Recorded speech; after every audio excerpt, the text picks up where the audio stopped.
Tay sat on the edge of his small wooden bed, rubbing his tired eyes. The thin walls of his small home seemed to close in on him. The air smelled faintly of smoke from the stove, mixed with the dampness of last night's rain. He could hear the soft cries of his youngest child from the next room, a sound that made his chest tighten. Hunger gnawed at his stomach, but he ignored it, thinking about the unpaid rent and the bills he could not cover. Life had become a constant struggle, and Tay felt the weight of it pressing down on him like a heavy stone. Each day seemed harder than the last. Tay worked long hours at the local market, carrying heavy crates and shouting over the noise of sellers and buyers. He came home with aching muscles, sweat dripping down his face, and sometimes no money at all. His wife, Miriam, tried to keep a smile on her face, but he could see the worry in her eyes every time she glanced at the empty cupboard. Their children had grown quiet, sensing the tension in the house, and Tay hated seeing them suffer. He wished he could do more for them, but it seemed that no matter how hard he worked, the problems only grew larger. One afternoon, as Tay walked home from the market, he noticed two men standing near the old well at the corner of the street. They were well-dressed, their clothes clean and sharp, and their smiles seemed too confident, too smooth. Tay kept walking, but something in their tone called his name. "Tay," one of them said, "we have a special opportunity for you. It could change your life." He stopped, unsure, but curiosity mixed with desperation made him approach them. The men spoke quickly, offering him money he had never seen in his life. Tay's heart raced as he listened, and for a moment he felt a flicker of hope. They spoke of a child, one that Tay could help them with, and the fortune he would receive in return. At first, Tay could not believe what they were asking. It seemed impossible, cruel even. But the words fortune and security rang in his ears, drowning out reason. Tay returned home that evening, unable to stop thinking about the stranger's offer. He sat at the small wooden table, staring at the flickering candle. Miriam brought him a plate of food, but he barely touched it. His mind was filled with numbers, debts, and the faces of his hungry children. The idea of the money was tempting, more than anything he had ever wanted. He thought about the rent, the bills, the possibility of a better life for Miriam and the children. Yet, every time he imagined it, a shadow of guilt passed over him. How could he do such a thing? Amina, his friend and neighbor, had trusted him completely. She had shared her joy with him when her baby was born, laughing and smiling as she introduced the tiny, fragile life into the world. The thought of betraying her made Tay's stomach turn, but desperation was stronger than fear. Days passed and Tay found himself restless. He watched Amina from a distance, noting the way she hummed softly to the baby, the tenderness in her hands as she rocked the small cradle. He remembered the night he first held the baby, feeling a strange mix of warmth and protectiveness. That memory now felt like a chain around his heart. The money the strangers offered was more than enough to solve every problem he had, but it came at a price he could hardly bear to imagine. Still, the hunger, the rent, and the fear of losing everything pressed him forward. Tay felt trapped, as if the walls of his life were closing in, leaving only one impossible choice. Late one night, Tay sat alone on the rooftop of his house, looking at the stars. The cool wind brushed against his face and he tried to breathe, to think clearly. He told himself it was just a moment, a single act, and then he could live comfortably, help his family, and maybe even do something good for Amina in the future. The thought was weak, almost laughable, but it was all he had. The stars above seemed distant and cold, and Tay felt the smallness of his life pressing down on him. He whispered to himself, a prayer or maybe an excuse, "I will make it right. I will fix this." But deep down he knew that some things could not be fixed once broken. The day came when Tay made his decision. He visited Amina under the pretense of helping her with chores, carrying a basket of food as he usually did. She welcomed him with a bright smile, showing him the baby, swaddled and sleeping peacefully. Tay's heart ached as he looked at the tiny face, so innocent and unaware of the world. He held the baby carefully, feeling the weight of life in his arms, and at that moment, doubt nearly overtook him. Could he really do this? Could he betray someone who trusted him so completely? But then he thought of Miriam, the children, the unpaid bills, and the gnawing hunger. He closed his eyes and nodded to himself, a single, silent decision sealing his fate. Later that day the strangers returned. Tay led them quietly to a hidden place, avoiding the curious eyes of neighbors. The exchange was swift, almost unreal, and Tay felt a chill run down his spine. The strangers handed him a bundle of cash, their eyes gleaming with satisfaction. Tay counted it quickly, feeling the weight of his choice. It was more money than he had ever held in his life, yet it felt heavy, as if each note carried the cries of the baby he had just given away. He tried to convince himself that it was for a good reason, that his family needed this more than anything, but the image of Amina's trusting face haunted him relentlessly. That night Tay could not sleep. He sat by the empty cradle, staring at it as if it were a window into a world he had destroyed. The silence of the house was deafening. He could hear Miriam's gentle breathing, the quiet shuffle of the older children in the next room, and yet none of it brought comfort. The money lay on the table, untouched, as Tay felt the full weight of his actions pressing down on him. He had solved his immediate problems, yes, but at a cost that no amount of wealth could repay. The room felt smaller, the shadows longer, and Tay's heart heavier with each passing moment. He realized, perhaps too late, that desperation had driven him to make a choice that would follow him for the rest of his life.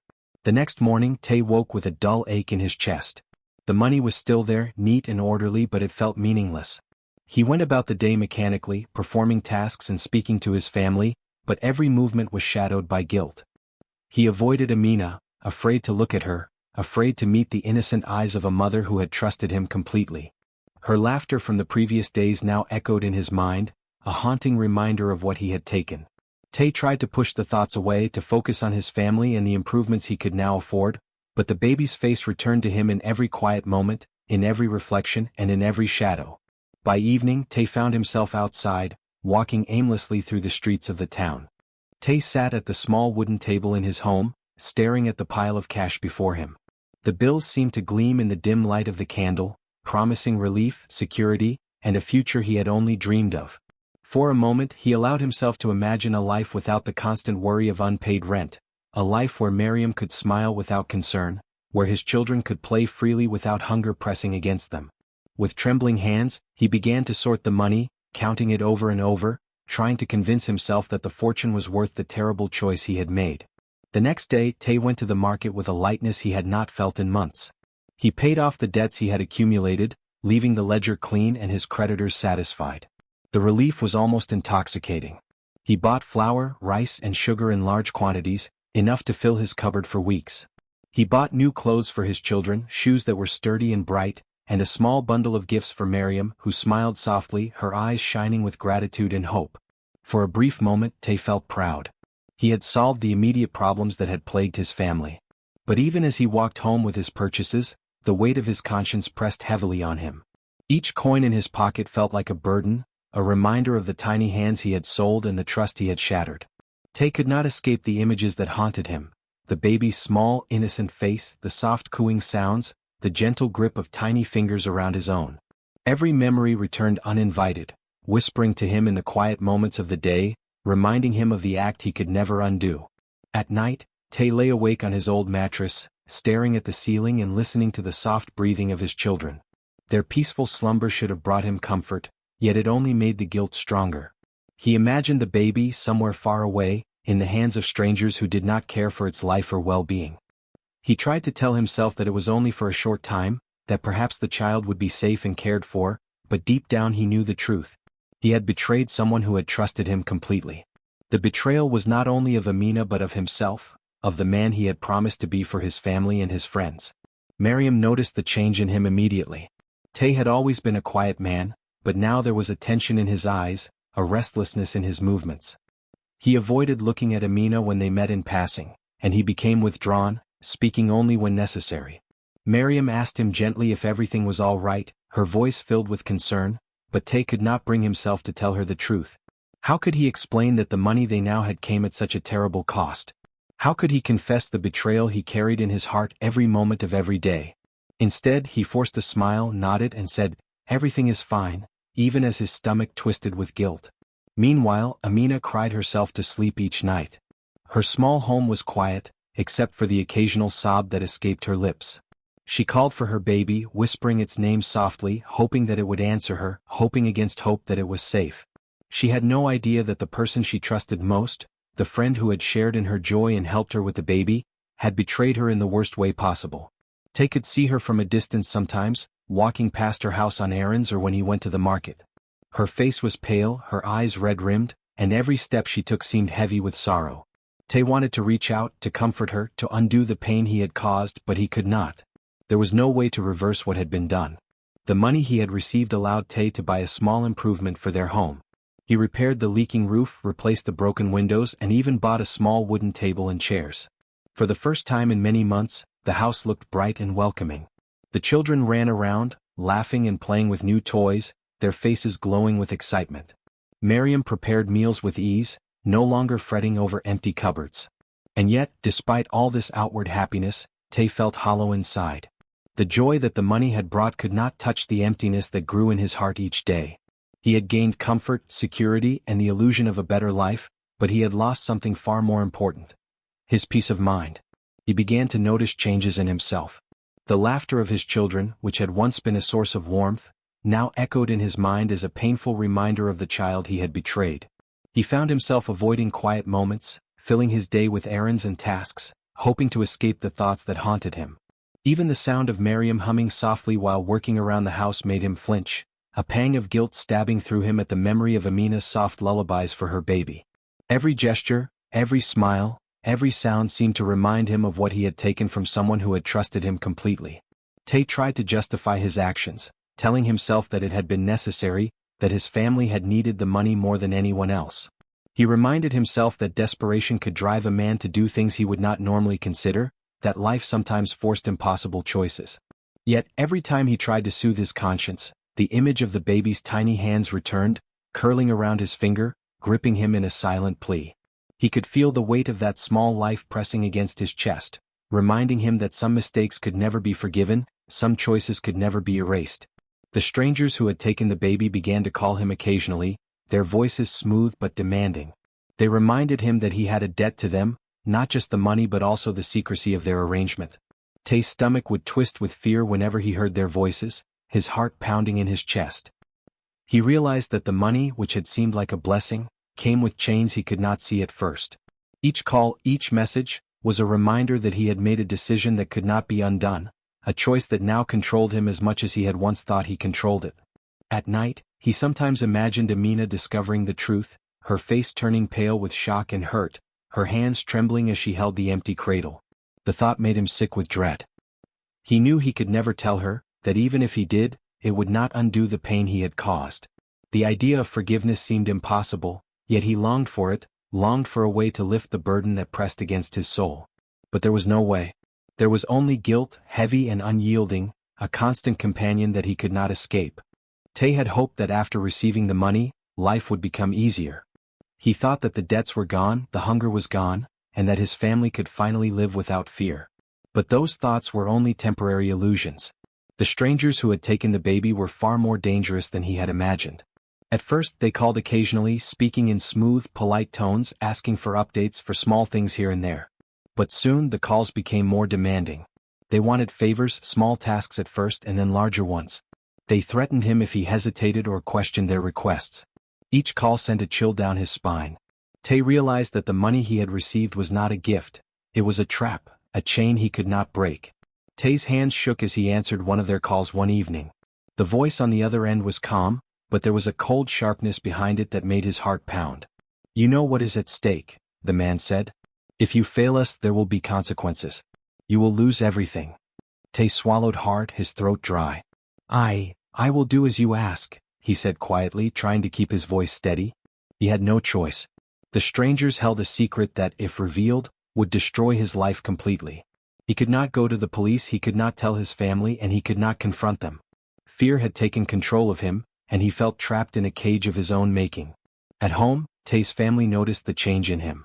Miriam tried to comfort him, offering small smiles and kind words, but he could not respond with the warmth he had once shown. His children asked why he seemed sad, why he sometimes stared into space without speaking, but he gave no answers. He told himself that he was protecting them, keeping them safe from the dangers that now surrounded him, but the truth was harsher. The fear had taken root in his heart, and it had begun to poison everything he loved. Every laugh in the home felt hollow, every smile a reminder of the life he had traded for money, the life that was now in the hands of strangers who cared nothing for him or his conscience. Tay tried to live normally, going to the market, helping Miriam with chores, spending time with the children. But no matter what he did, the stranger's presence loomed over him. He could feel it in every phone call, every message, every shadow that seemed too long or too dark. Sleep became impossible. Each night, he lay awake, listening to the creaks of the house and imagining footsteps outside, imagining that someone was coming to take the money, or worse, punish him for his mistakes. The stress made him irritable, and even Miriam noticed the change. She tried to ask what was wrong, but Tay could not tell her. He could not bear to admit that his desperation had brought danger to their lives, that his choices had created a situation he could not escape. Tay also noticed the reactions of his friends. Some tried to speak to him, to joke with him like before, but he could see the worry in their eyes, the way they noticed his restlessness. Tay had always been a good friend, someone people could trust, but now he avoided conversation, avoided gatherings, and spent most of his time quietly in his room or walking alone through the streets at night. The guilt and fear had isolated him. He began to understand that money had not only taken his peace of mind, but it had also begun to take his relationships. Friends, family, neighbors, all could sense that something was wrong, and yet he could tell them nothing. One evening, Tay was called to perform a task for the strangers. They wanted him to deliver a package to a distant part of the city, and they made it clear that failure was not an option. He obeyed silently, moving quickly through darkened streets, heart racing with fear. He thought of the baby and Amina, imagining her tears and cries, wondering if she even suspected who had betrayed her.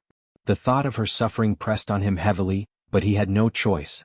The strangers had power over him now, and each task he completed made him feel smaller, weaker, more like a man who had sold not just money but his own soul. Back home, Tay could no longer enjoy the comforts the money had bought.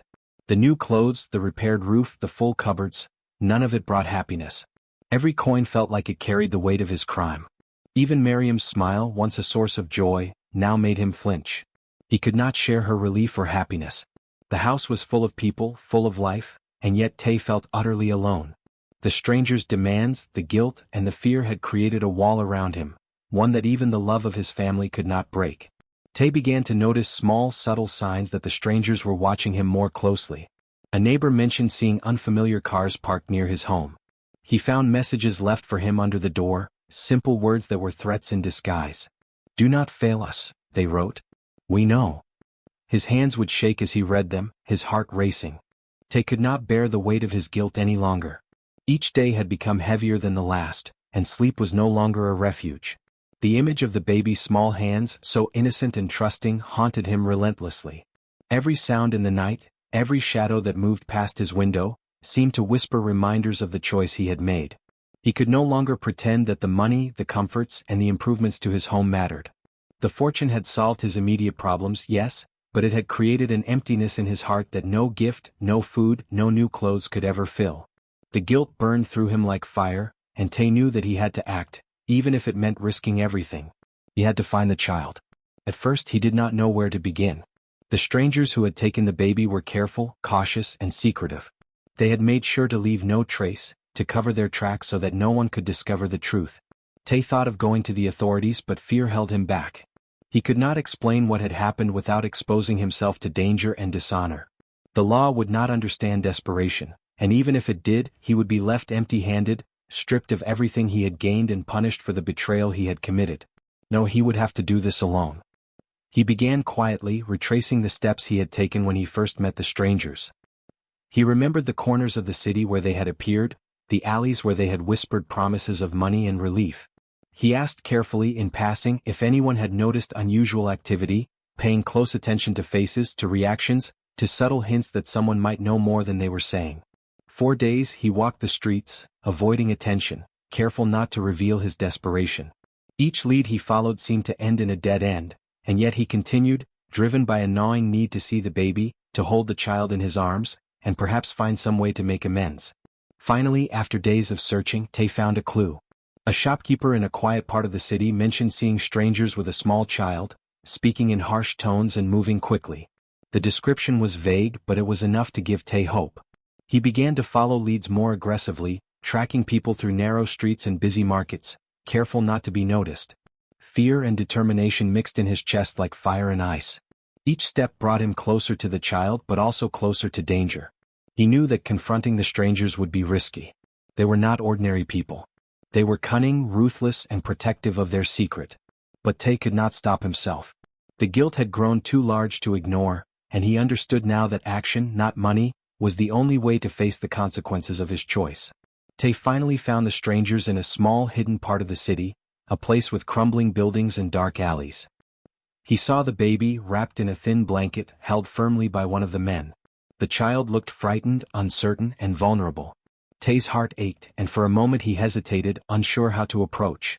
The men noticed him immediately, their expressions hardening, eyes narrowing with suspicion. Tay felt a wave of fear, but he pushed forward, his voice shaking as he spoke. "Please, I need to see the child. I must make things right." The strangers laughed, a harsh, cruel sound that sent shivers down Tay's spine. "Make things right?" one of them said. "Do you think you can undo what has been done? You gave us the child. That is not something you can take back." Tay's stomach twisted with guilt and anger. He had come here to fix what he could, to try to undo the damage, but he realized that there was no undoing this. The baby was theirs now, at least for the moment, and Tay had no power over them except for the one thing they could not take from him: the truth of his conscience, the knowledge of his own mistake. Tay's hands were trembling, but he forced himself to speak again. "I was wrong. I know I cannot undo what I did. I cannot give back what I have taken. But please let the child be safe. Let it grow without harm. I will do anything to protect it, to make up for my wrongs." The men looked at him with suspicion, weighing his words, testing his resolve. Tay realized that he was putting his life at risk by confronting them. They could easily turn violent and he would be defenseless. Yet he could not back down. The guilt, the need for redemption had grown too strong. For a long moment the men said nothing. The tension was thick, like a heavy fog that pressed against Tay's chest. He could see the baby stirring, eyes wide and curious, sensing something in the air. Tay's heart ached. This small life, innocent and fragile, had become the center of a storm he had created. Finally one of the men spoke, voice low and dangerous. "You want to protect it? Then prove that you can follow instructions. You will do what we say and perhaps the child will remain unharmed. Fail and you will regret it." Tay nodded, swallowing hard, realizing that the strangers held all the power now. He agreed silently, determined to face whatever came, to keep the child safe if he could, and to live with the consequences of his choices. Years passed, but Tay could never escape the shadow of his past. The memory of the choice he had made haunted him every day. Even as his hair grayed and his body grew weaker, the guilt never faded. He had tried to move on, to live a normal life with Miriam and their children, but something inside him was broken, a wound that could not heal. The money he had received all those years ago had long since been spent, the debts paid and the home repaired, but the weight of his betrayal remained. It pressed on his chest, an invisible chain that no wealth or comfort could remove. Amina had eventually moved on with her life. Tay saw her occasionally from a distance, walking through the town or at the market. She had recovered, or so it seemed. Her smile was quieter, gentler, but there was a strength in her eyes that spoke of endurance. She had rebuilt her life, perhaps finding peace, perhaps finding joy again. But Tay knew that his presence was a reminder of what she had lost. He could never go to her, could never confess, because the truth would shatter any peace she had found. The memory of her grief, the nights she cried herself to sleep, calling for her baby, lingered in his mind like a shadow that refused to lift. Each night, when the house was quiet and his family slept, Tay would lie awake, haunted by the cries he had ignored. He would see the baby's tiny hands reaching out to him, hear the soft coos and the gentle sighs that had once filled his heart with warmth. The memory of holding the child, feeling its fragile weight, and then letting it go for money came back again and again, sharper each time. Tay could not erase it. He could not forget it. It was as if the memory had been carved into his soul, a permanent mark of the mistake he had made. Sometimes he walked through the town alone, past the small market, past the alleys where the strangers had taken the child. He watched other parents with their children laughing and playing, and felt a pang of longing and regret. He thought of what could have been, of the life that had been stolen, and the innocence that had been lost because of his actions. He wanted to reach out, to somehow make amends, but he knew there was nothing he could do. The past could not be changed. The choices he had made in desperation had created scars that could never be healed by money, by gifts, or by kindness. Tay's family noticed the change in him as the years went by. Miriam tried to comfort him, to bring him joy, but there was a quiet sorrow in his eyes that could not be removed. Sometimes he would sit silently, staring into space, lost in memories of a life that could not be undone. He loved his children and cared for his wife deeply, but the guilt made him distant, reserved. He spoke less, laughed less, and the warmth that had once filled their home was now tinged with a quiet sadness. Tay carried his burden alone, knowing that sharing it could only bring pain to those he loved. He often thought about the lessons that life had forced upon him. He realized that desperation could make a man blind, leading him to make choices he would never have considered in calmer times. He understood now that betrayal, once committed, left marks that no amount of wealth could erase. Trust, innocence, and love could be destroyed in moments, and those wounds often lasted far longer than any material gain. Tay had learned the hard way that the cost of betrayal was far higher than the reward, and that no fortune could make up for the pain caused to another human being. Tay also reflected on the strangers who had taken the baby. They were gone now, scattered by time and circumstance, but their presence had shaped his life forever. They had forced him to confront his actions, to realize the full extent of his mistake, and to live with fear and guilt that could not be removed. The danger they had posed had left its mark, making him cautious, careful, and wary of choices made in haste. He knew that his desperation had made him vulnerable, and that the consequences of such vulnerability could last a lifetime. Despite the weight of his guilt, Tay tried to find small ways to live rightly. He helped those in need in the town, gave food to the hungry, and offered support to neighbors in trouble. He did what he could to make up for the harm he had caused, not just to Amina and her child, but to the world he had hurt through his betrayal. Each act, however small, felt like a step toward healing, though he knew the deepest wounds could never be repaired. Tay understood that redemption was a long and difficult path, one that could not erase the past but could shape the future. Sometimes, when the wind blew through the streets and the moonlight fell on the rooftops, Tay would imagine the baby grown. Now safe and cared for, perhaps even happy. He held on to the hope that despite everything, the child had survived, had learned to trust, and had found a life filled with love. That thought gave him a small measure of peace, though it was always mixed with sorrow for the choices he had made. He could not change what had happened, but he could wish, silently and fervently, for the child's well-being, and he did so every night. Tay also thought about how money, which had seemed so important at the time, had become meaningless. The fortune had solved immediate problems, but it had brought no happiness, no peace, and no freedom. It had only reminded him of the terrible cost of his choices. Each coin he had once counted with hope now seemed like a reminder of betrayal, of fear, and of loss. He realized that true wealth was not measured in money, but in trust, in love, and in the choices that honor others. He had lost these treasures in a single moment of desperation, and no amount of money could bring them back. As the years continued, Tay became quieter, more reflective. He spent his days tending to his family, helping neighbors, and walking alone through the town to clear his mind. The guilt never left him, but he learned to live with it, to carry it as a constant reminder of the man he had been, the choice he had made, and the consequences that followed. He knew that regret would always be part of his life, a shadow that accompanied him wherever he went. But he also knew that it was a lesson, one that he must never forget, one that would guide his actions in the years to come.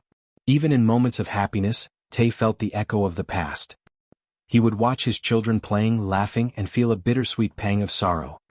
He loved them dearly, yet he could not escape the memory of the child he had sold.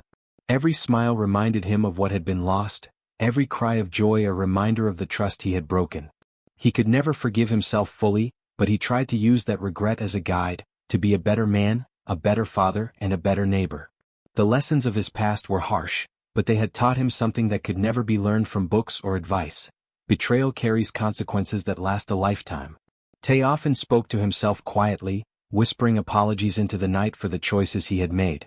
"I am sorry," he would say softly, imagining the baby listening somewhere far away. "I am sorry for what I have done. I hope you are safe. I hope you are happy. I hope you can forgive a man who made a terrible mistake." There was no answer, only the wind and the quiet of the night, but saying the words made Tay feel a little lighter, a little more at peace. It could not undo the past, but it allowed him to remember the importance of integrity, trust, and responsibility. As the years continued to pass, Tay grew older, slower, and quieter. His body weakened, his hair grayed, and the energy of youth faded.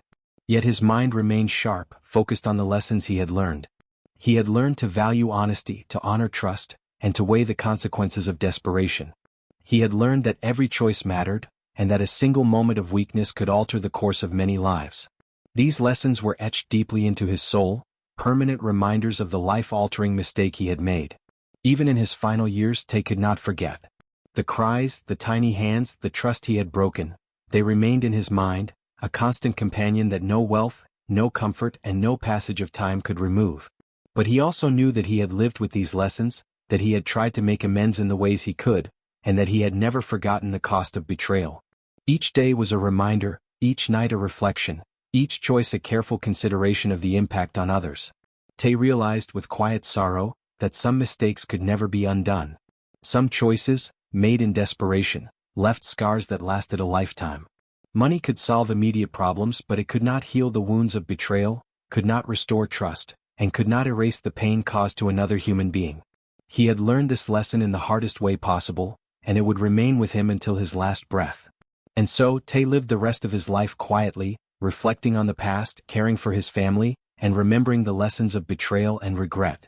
He understood that the choices we make in moments of desperation carry weight, and that the consequences often last far longer than the temporary relief money can provide. In the quiet of the night, when the world slept around him, Tay felt the burden of his past and accepted it. He had made a terrible mistake and he would live with it forever, a constant reminder that betrayal leaves marks that time cannot erase. Tay's story ended not with riches, not with comfort, but with understanding. He understood that life's true value was measured in honesty, trust, and care for others, and that no fortune could replace the moral debt he had incurred. The memory of the baby, the cries he had ignored, and the trust he had broken would remain with him, guiding his actions and shaping the man he had become. Even in regret, he found a lesson, one that would remain burned into his heart for the rest of his life. Choices made in desperation can have consequences that last forever, and betrayal is a burden that money can never heal.